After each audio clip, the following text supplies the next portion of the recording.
Our guest today on the Strong Women podcast is Bessie Knoester, which isn't that a fun name to say? I love it so much. I had to practice it several times, but I think I got it now, Knoester.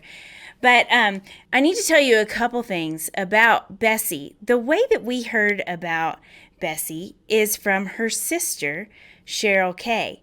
And we've mentioned Cheryl Kay several times, but I just want to tell you about Cheryl Kay. She is our producer for this podcast, and she is a rock star. She keeps us all level-headed and in the right direction and organized and visionary and all the things. And she's become a super good friend. So when she said, hey, you really should get to know my sister, Aaron and I said, sure. So we're super excited that Bessie has chosen to spend this time with us. But I also wanted to highlight something before we really get into it, because Bessie doesn't have a platform. She's not an author. Her social media is not going to blow up when she posts this interview to it. But what we really want to focus on the Strong Women podcast is that it's women in all spheres of influence. The idea of strength as a woman is not that you have a platform or you have fame or everybody knows your name, although that sometimes is the case.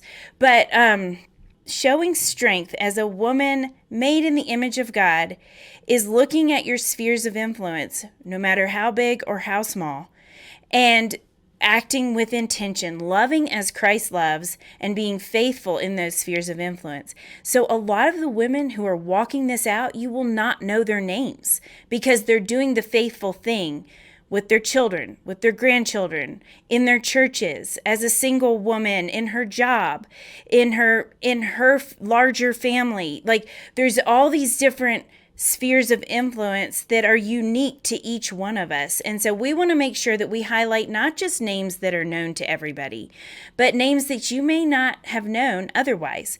And so we're excited to invite you into this conversation that we're about to have with Bessie. So welcome, Bessie. Thank you. Thank you, Sarah. So, Bessie, just for our listeners, we know you are a mom of 5 children. Your husband's in the Air Force, and we're going to talk about being a military wife and what that has been. We're also going to talk about chronic illness with you. And so, but before we start those conversations, let's start and just help our audience get to know you. So where did you grow up? What kind of family did you grow up in? Those sorts of things. I was born in Kansas, in Wichita, Kansas, and my parents were from there. My parents were saved before I was born, so I was raised in a strong Christian family. But when I was young, I think around 4, we moved to Southern California for my dad to go to seminary. And so I actually did most of my growing up years in Southern California, but our roots are in Kansas, and my parents moved back to Kansas several times and finally landed there. And so I'm like a Kansas girl and a California girl, both. But I grew up in a strong Christian home. Yeah, it's an interesting mix. It is. And I am the oldest of 10 siblings. And so, yeah, I got to be the guinea pig child, you know, how that is the oldest one. Yeah, the oldest of 10. Wow, you really had to lead the way in your family. Yeah, and the second mom, you know, to some of them, younger ones, and all of that. So when you were growing up, do you think did you kind of attach yourself to the faith, become a Christian pretty early on, or what was your journey in your faith? Yes, I did. I don't remember ever not understanding the truth of the gospel. It was proclaimed in our home and at church faithfully from the very beginning. And so my mom tells me I prayed the sinner's prayer when I was 4. I don't even remember it, but I believe that I did and that I was saved. And like I said, I've never known anything different. And so through my teenage years, though, I did come to recommitment when as you grow, you realize more and more what what a commitment to Jesus really is, in that next phase of life and as you go forward. And so I did recommit my life to the Lord, and just continue to grow in that. But I'm very thankful for being raised in a strong Christian home and having that heritage. It's a blessing and a privilege. And I'm hopefully passing that on to my children as well. Yeah. So after growing up years, when did you move out of the house and kind of start your own journey? Yeah, one of our moves from California to Kansas was the year I graduated from high school, and my dad took a pastorate of a small church in the middle of Kansas, and I lived at home initially for the first couple of years, and I did secretarial work. I did a secretarial course at college, and then I did that kind of work, and I realized I liked that work, and while I was still single, I wanted to work in a Christian ministry if the Lord allowed that. And so because of the connections we'd had in Southern California and where my dad went to seminary and some church things, I actually got to move back to Southern California and become a secretary at the Master's Seminary. And so that is actually where I met my husband at that time. But I was 21 when I did that. And so I had lived at home before that, and then I did that for a year. I came out to California for a year and worked at the seminary and loved it and met my future husband.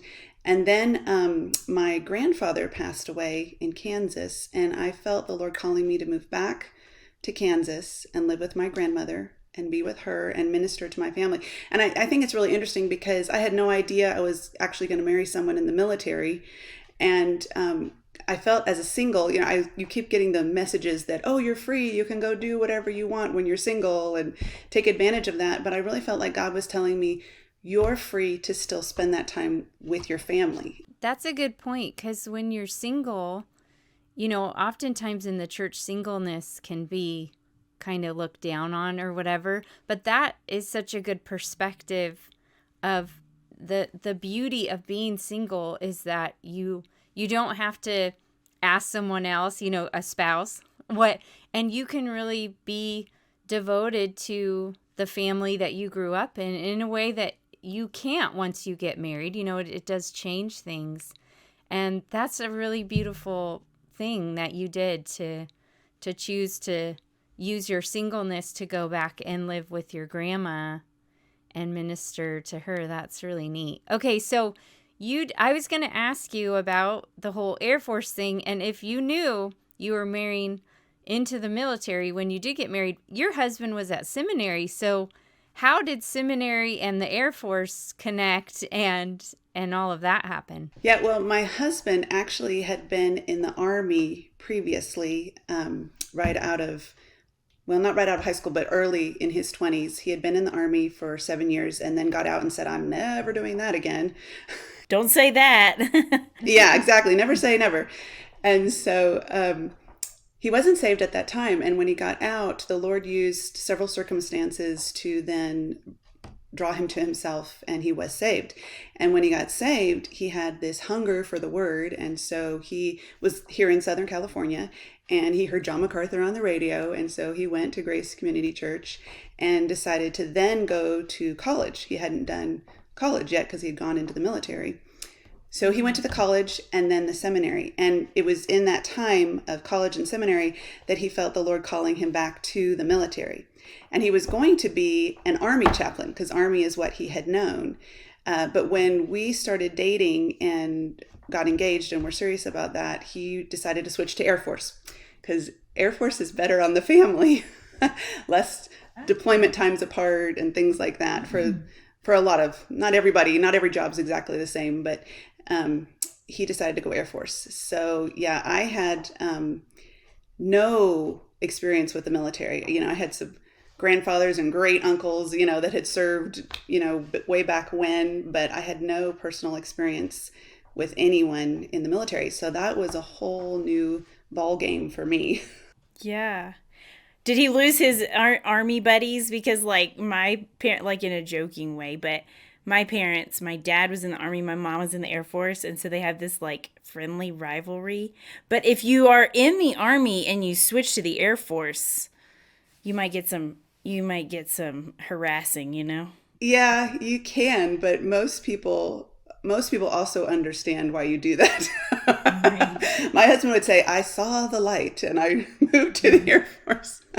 But if God had called him to the Army, then that would have been where he was supposed to be, and that would have been where we were supposed to be. And so I'm thankful God called him to the Air Force.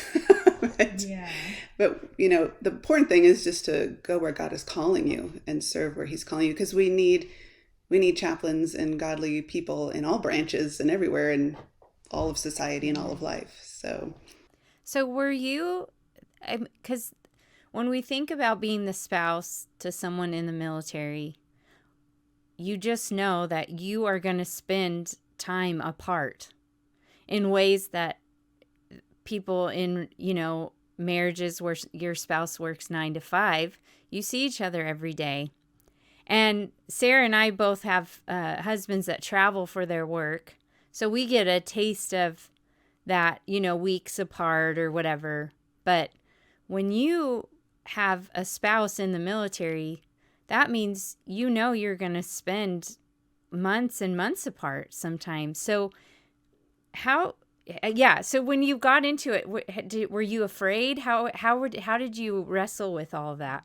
Yeah, there was some fear, but mostly there was peace, just knowing that we were where God wanted us to be, and that I fully supported and believed in his ministry and where God had called him, and that I was called to be his wife, and that was going to be my job to support him and to raise our children. And we never went into that going, "Oh, yay, we're going to be separated."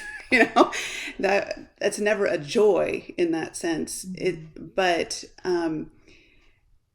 But we made a commitment to stay connected and to stay close and to keep our marriage strong through all of that. So you didn't see yourself during that time as a single parent. You're still seeing yourself in partnership with your husband and raising the kids, and despite him, I mean, it presents challenges even when our husbands are gone for a week. It presents challenges that it's like, okay, yeah, we're not single parents, but just that, yeah, you obviously have to take on a lot more. You don't have the person there every night to bounce things off or what do you think about this? This is what I think about that. And Or to drive everybody everywhere. To get people places. Yes. Just the practicalness of, running things all by yourself. Yeah. Well, and there is that taste, there is that aspect of single parenting. I mean, you are doing a lot of that when they're not there. There's that support aspect of you're not alone, and that this is not forever, thankfully. But I mean, I have told my husband when he's come back, I don't like being a single parent. I don't want to keep doing this, because there is that aspect of, it does feel like that sometimes, being realistic. That's true. But it's a mindset, and an attitude that we're still a team. And when we still discuss things. It's not always possible. Sometimes you can't reach each other. Sometimes the schedules don't mesh and all of that. So you do what you can. So, like Aaron said, our husbands travel a lot, and there's this adorable lady at our church who is just so affirming to everybody, but she's like, "Oh, Sarah, how do you do all the things that you do?" And you're like, I mean, you're practically like a single parent. And I always push back on her because I know she's affirming me, like, wow, you're doing a lot. But I'm like, I'm not, because I know we have some single moms listening, and it is a different ball game, because to have that emotional support is different. It is challenging in a different way. And then a single mother has to, it's endlessly being that person who makes the decisions and runs the household and, all that stuff. So I just wanted to acknowledge that, because I think that's what we're saying here is, like, it, in a lot of ways we get a taste of it. And so, we can appreciate and really pray for those single moms in our lives, but we also are not in the same boat. Yeah, I think, I had some years of single motherness myself, and it is similar when my husband's gone, and just that everything is on your shoulders to make happen, especially like getting kids somewhere. Like I often, as through the years, and Bessie, you probably have done this too, when I think about commitments that I make, especially with my kids, for example, like if they're going to be on a sports team or in a club or doing this, I have to decide and filter it through, can I do this by myself as if I were a single mom again? Can I handle this commitment completely on my own? Because if I commit to something for me thinking, well, my husband's going to help me get the kids there or do this commitment, then I just get frustrated at him when he's gone. Because then I'm like, oh, he's not here to help. But it's like, well, I shouldn't have signed up for this because this was probably too much for me to do on my own. Then if they can take them, it's like, oh, yay. What a nice little surprise. Yeah, bonus. But Bessie, so your husband has been deployed and you guys have been married 20 years, is that right? 20, yes. Okay. So what's been the longest time that your husband's been gone that you've had to handle things on your own? The longest for us was 7 months. We are actually very blessed. God's been gracious with us that we haven't had too many deployments. We've only had about 3 major deployments, and then there's always the smaller stints for training here or there.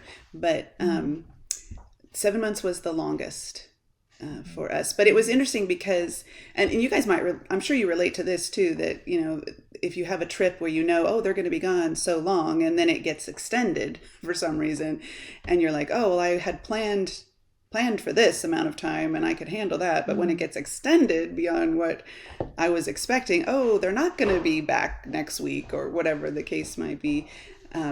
That's actually, it's interesting because the 7-month one, we knew it was going to be 7 months. And so I was, prepared for those 7 months. We had the countdown on the calendar.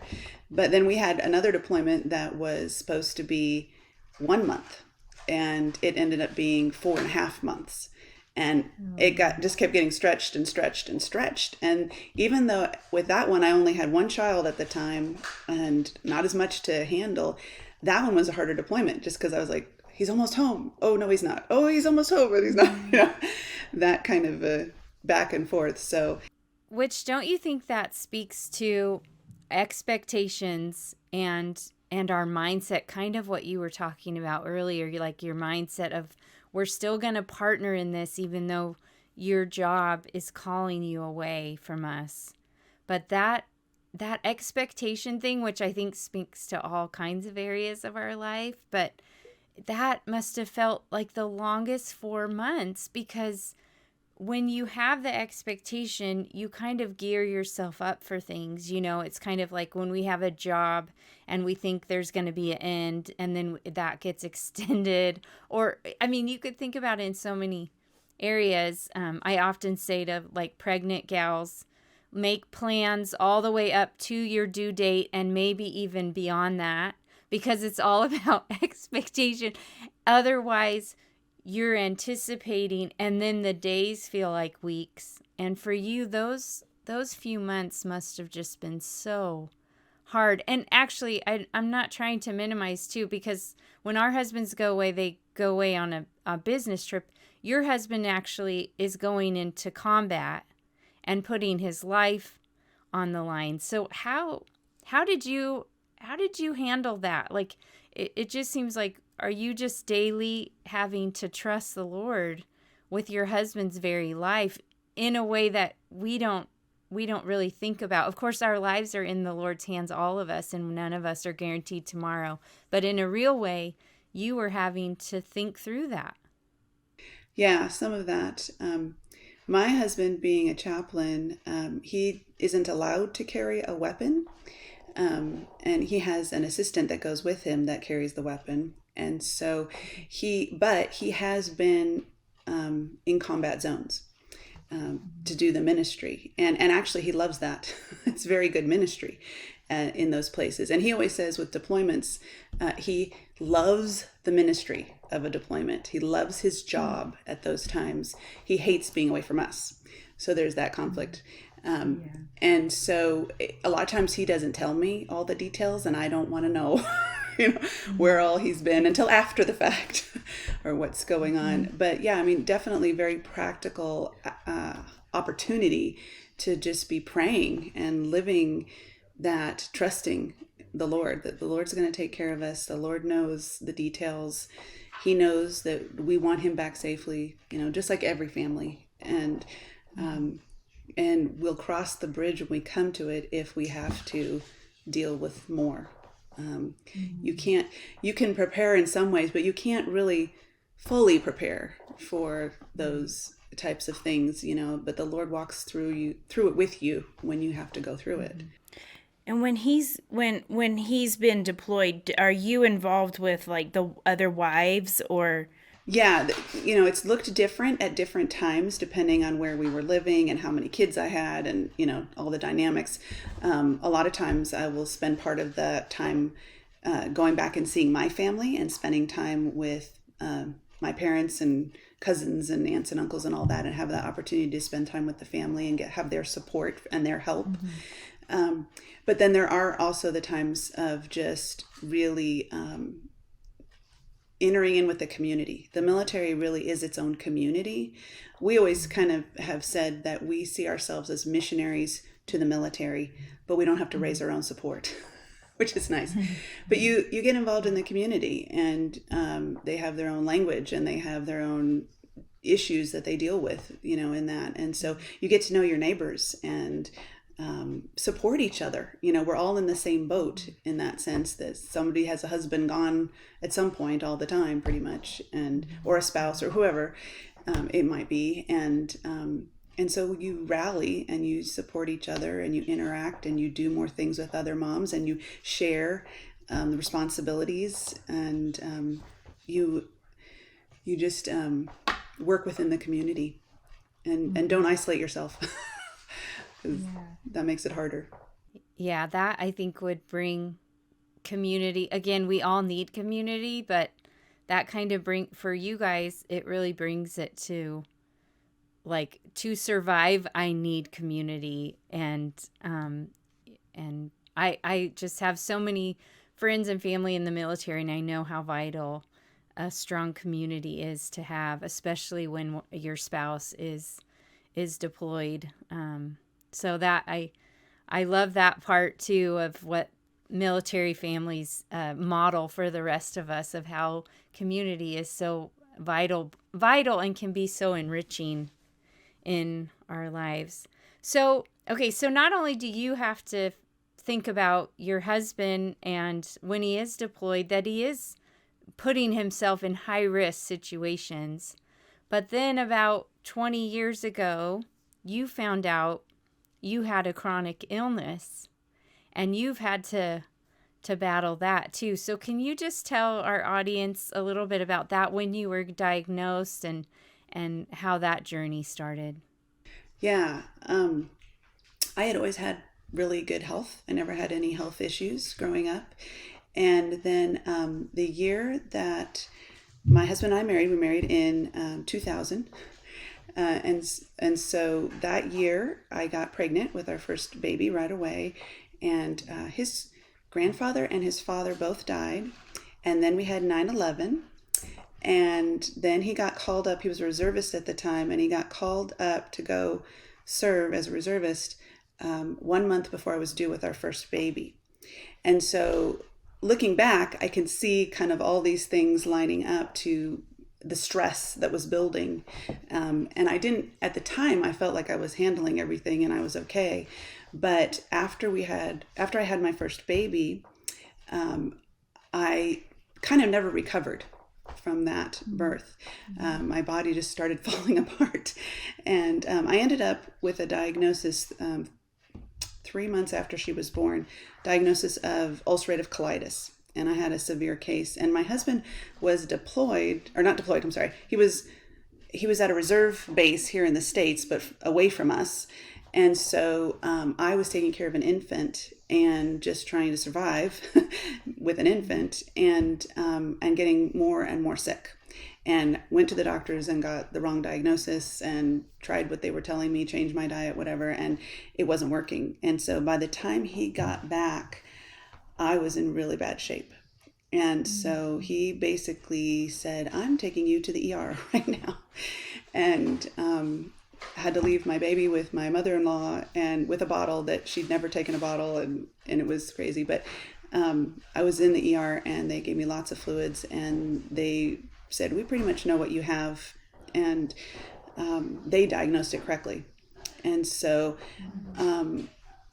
they say with autoimmune diseases, that they can't pinpoint exactly why you got it. There's usually several reasons, stress and genetics and what you've been exposed to, and, all that kind of stuff, and diet. And so I can look back, years later and see kind of what happened during that time and go, okay, yeah, I think genetically I must have a little bit of a weakness there, but then that was, when everything crashed. So yeah. What a stressful time. Yeah. Yeah. And when you're living it, you're just living. You're just trying to survive, and you're not putting all those puzzle pieces together. You said you were just getting through it, Yeah. But then, when you're not getting better. Okay, so can you explain the disease a little bit for our audience? Just kind of what the symptoms are and what you kind of had to battle. Yeah, it's ulcers in your colon. It's ulcerative colitis. And so your colon gets very sick, which is the center of your body. And so it affects a lot of things. But basically, when I would eat, everything would just go right through me. I had severe diarrhea all the time.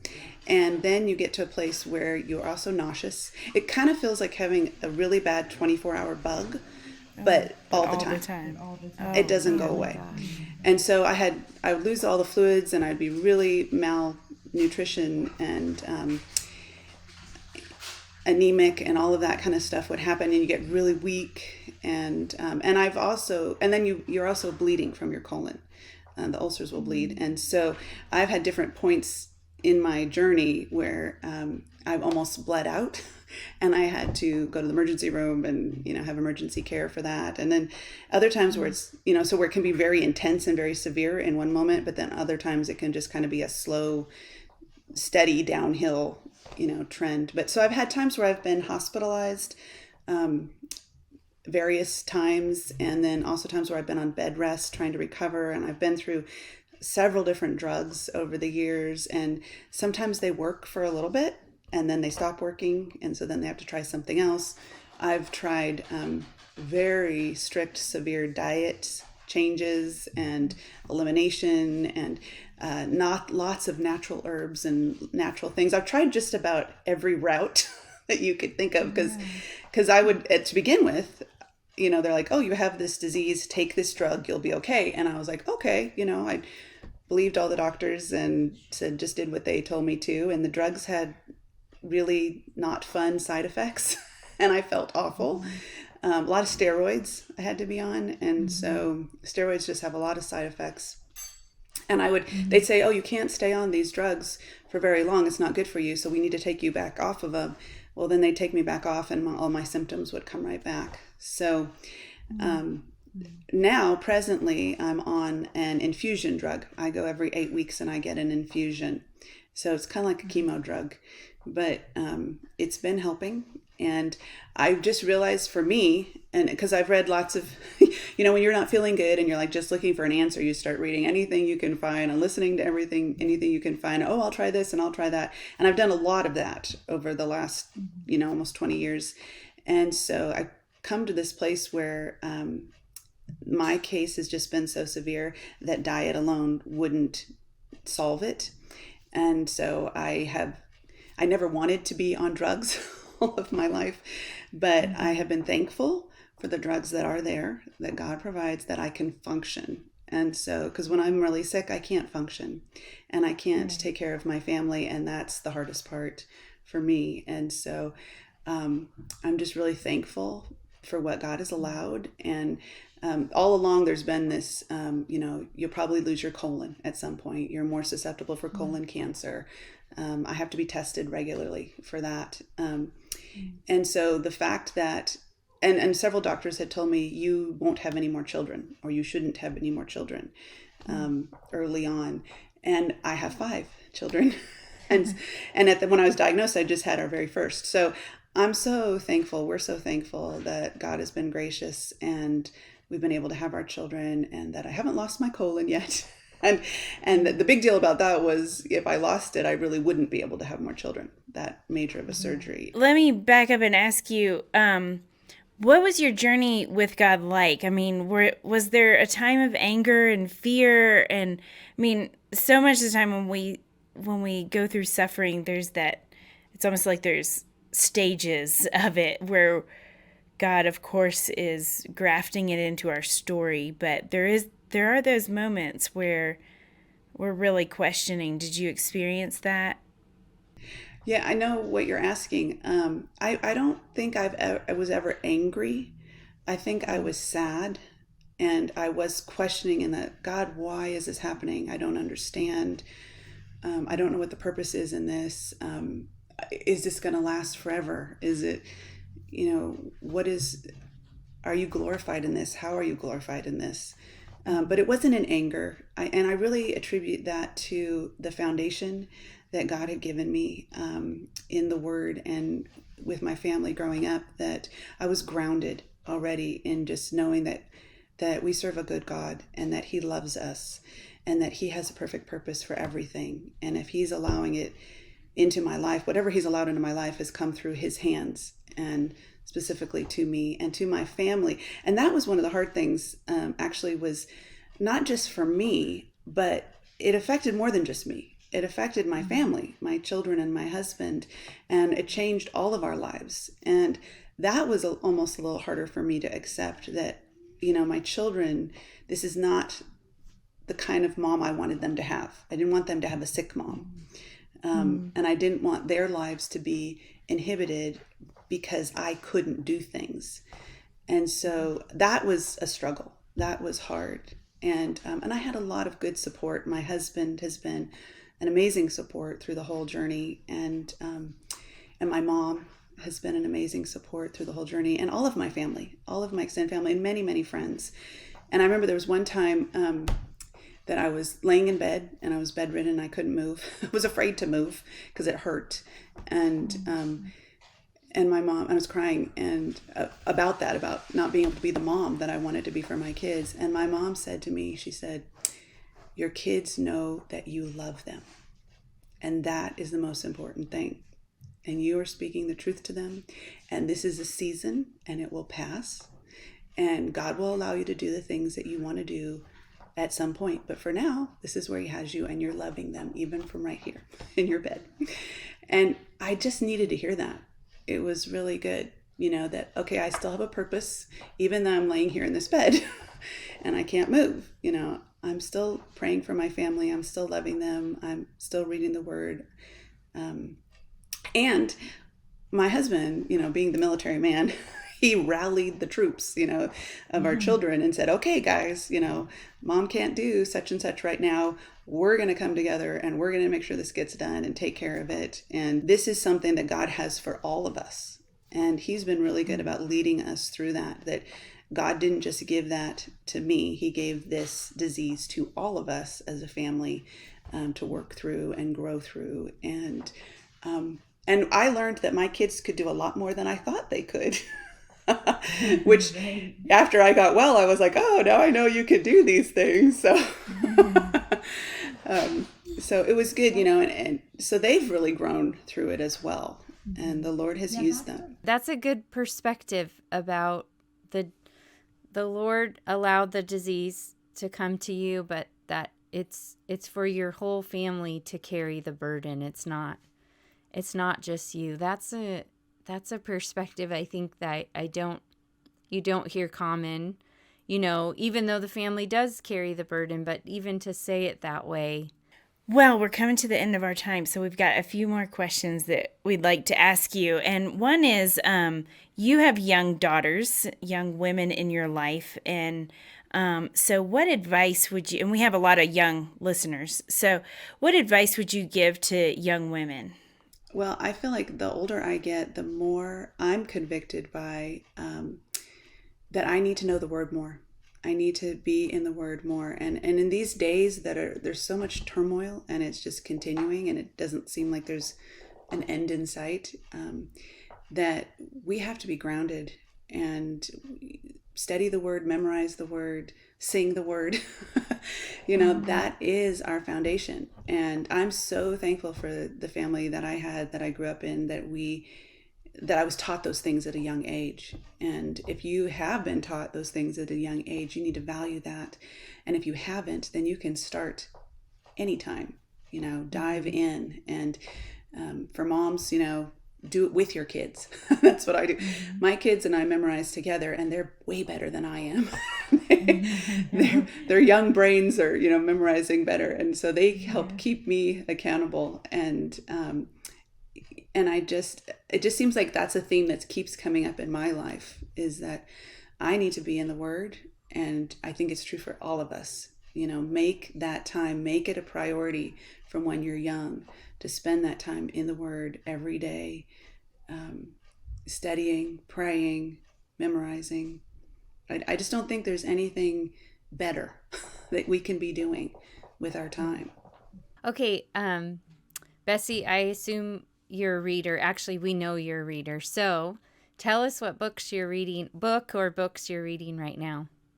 Well, I do like to read, but I don't always get as much time as I'd like to read.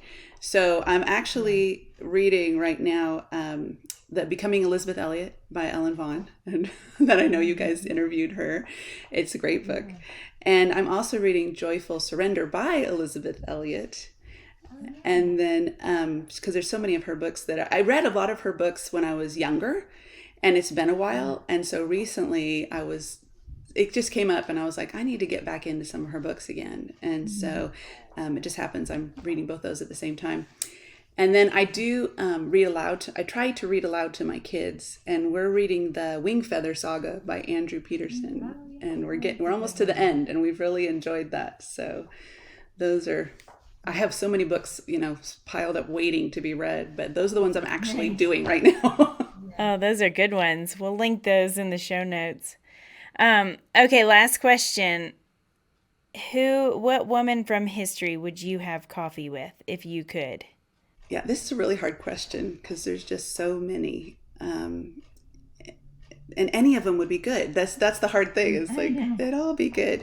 But, I thought of Corrie ten Boom, Susanna Wesley, Elizabeth Elliot, Amy Carmichael, just to name a few. It's really hard for me to choose one. You're cheating. I'm cheating. I am. You can. It's okay. Cheryl Kay's your sister. You can cheat a little bit. Yeah. Well, and the other thing is, I've heard some of your podcasts where someone might pick someone that's in the present day that they don't get to spend much time with as well. And I would say that about my mom. I would love to spend more time with her.